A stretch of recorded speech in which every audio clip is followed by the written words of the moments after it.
On va enchaîner maintenant sur ce qu'on appelle du cornularia, donc les polypes palmiers si je peux dire. Aussi quelque chose que nous recommandons aux débutants. C'est coloré, c'est facile, ça se développe facilement sur les pierres voisines. Aussi tous des petits polypes indépendants. Donc quand on touche, hop, on voit le polype se referme. C'est exactement la même chose qu'il fait quand on les nourrit. C'est-à-dire que quand il détecte évidemment la présence de quelque chose qu'il pourrait manger, hop, il se referme évidemment pour l'ingurgiter. Donc voilà pour le cornularia. Alors il existe différentes formes. Ici on les voit avec centre vert, certains plus verts que d'autres évidemment. Et alors on a de manière régulière aussi les classiques, c'est-à-dire qu'ils sont exactement comme ça, sans la pointe verte au centre. Alors juste à côté on a ici Sinularia mollis, qui est un sinularia aussi, un grand classique, très facile à maintenir, bien brassé, bien éclairé. Ce sont des coraux qui sont vraiment pas exigeants. Ok. Voilà, donc maintenant on va ici enchaîner sur Sinularia, donc ça c'est aussi quelque chose, toujours du corail mou, de forme branchue, à croissance, je dirais pas spécialement rapide, mais pas du tout exigeant non plus, hein. Dès lors qu'il est moyennement éclairé, avec un bon brassage, sont vraiment des coraux à la maintenance spécialement facile. Voilà, on va passer au suivant.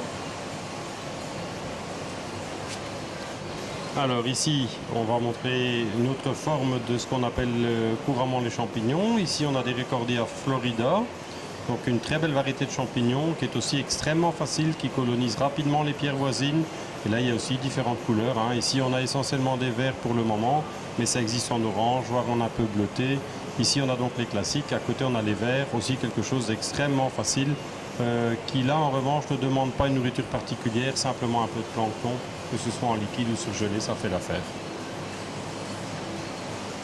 Alors voilà, ici maintenant on va enchaîner sur ce qu'on appelle du Protopalitoa. Donc c'est un petit peu une famille voisine des Zoanthus que nous avons pu voir tout à l'heure. Alors ça existe de couleur beige ou de couleur verte.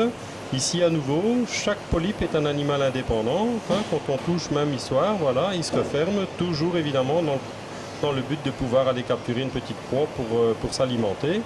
Donc ici on a du Protopalitoa vert. De là, on va maintenant enchaîner sur ce qu'on appelle du Clixum. C'est celui que nous avons ici. Alors Clixum, qui est aussi encore régulièrement appelé Cladiella, c'est un corail très souple qui bouge pas mal avec le brassage, qui se développe relativement vite et qui est aussi un corail spécialement facile d'un point de vue maintenance et qui se développe relativement vite. Donc quelqu'un qui a un grand aquarium qui veut mettre quelque chose qui se développe vite pour avoir assez vite un massif important, c'est un corail intéressant. C'est ça. Donc ici, on a fait à peu près le tour, je veux dire, pour les principales variétés. Alors là, je pense on peut dire présenter un petit peu les variétés dans les plus grandes familles. Il y en a évidemment beaucoup d'autres. Ici, on a fait un petit peu un tour général de ce qu'étaient un peu les coraux mous. C'est ça. Donc maintenant, la suite, on va passer aux coraux durs. Voilà, tout à fait. Maintenant, on va passer en détail un petit peu en revue les coraux durs. Donc, David, ici, une dernière catégorie de coraux mous. Voilà, tout à fait. Alors ici, les coraux mous colorés que j'ai volontairement voulu garder pour la fin, qui sont en fait des coraux mous qui ne sont pas des coraux photosynthétiques, c'est-à-dire que ce ne sont pas des coraux qui se nourrissent de lumière.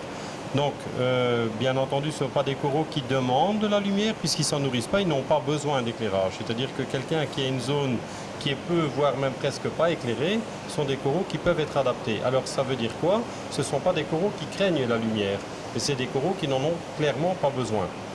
Alors c'est par exemple pour les gens qui font de la plongée, ce sont des coraux qu'on voit généralement sous les tombants, des choses comme ça. Donc clairement il n'y a pas de lumière. Par contre, ce sont des coraux qui, comme ils ne se nourrissent pas de lumière, ont besoin absolument d'être nourris de manière régulière, c'est-à-dire chaque jour avec des nourritures à base de plancton. Alors ici, on rentre un petit peu dans le détail, je vais montrer un petit peu. On a du Dendroneftea, qui est en fait un corail mou un petit peu plus épineux. Ensuite, on a du Scleroneftea qui lui est beaucoup plus souple. Alors celui-là, c'est un Scleroneftea orange. On les a en rouge, on les a aussi de manière régulière en mauve.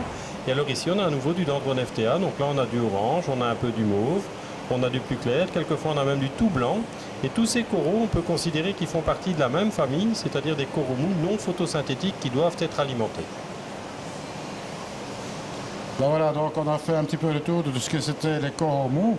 Alors bon, je propose peut-être que les gens qui regardent ces émissions, s'ils ont des questions à poser, de nous les envoyer à l'adresse Poisson d'Or. Oui, tout à fait. S'il y a des questions particulières, ça peut nous être envoyé donc par mail à l'adresse générale du site, bien entendu. Et tous les coraux qu'on vient de voir ensemble là sont des coraux qu'on a de manière très régulière en stock et que les gens peuvent retrouver dans la rubrique Coromou sur notre site avec à chaque fois une photo avec le nom du corail en question. C'est ça. Et nous, on s'efforcera à faire des émissions complémentaires par rapport aux questions qui seront posées. Donc vous avez tout intérêt à poser des questions, comme ça on pourra vous y répondre au travers de ces émissions.